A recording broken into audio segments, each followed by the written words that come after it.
The threat from the Kremlin is getting closer. The European Union is preparing to confront Putin. NATO countries are concentrating weapons and manpower at the borders of Russia and Belarus.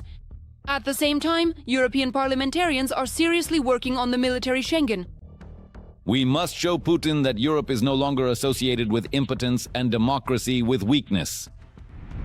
The Schengen is being prepared in close cooperation with the North Atlantic Alliance.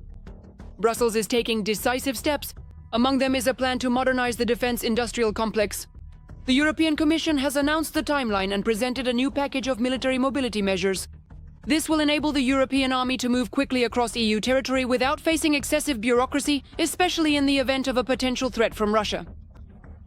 We will be strong in the defense industry if we are industrially independent and if we are autonomous and much less fragmented. Ukraine is acting as an ally. The country will gain access to defense logistics. We want to expand military mobility corridors in Ukraine. This would serve as a security guarantee, meaning we could provide faster support if needed. The first step is to modernize infrastructure, digitize procedures, and increase funding. One of the key challenges for EU countries remains ensuring the rapid transportation of troops to potential combat zones. We can respond to these threats either symmetrically or asymmetrically. We have the full arsenal of tools at our disposal. At the moment, the threat to the Baltics remains.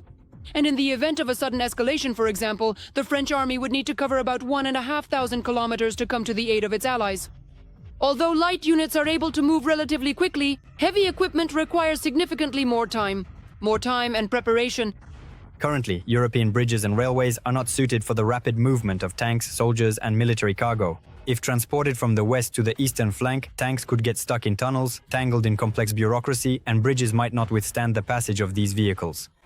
Drawing on the experience of the Russian Federation's war with Ukraine, the European Union has devoted significant attention to modernizing critical infrastructure. Transport routes will be brought up to standard for dual use so that they can serve both civilian and military needs at the same time. The military Schengen plays a particularly important role in strengthening the defense of the Eastern Alliance, especially for the Baltic states and Poland.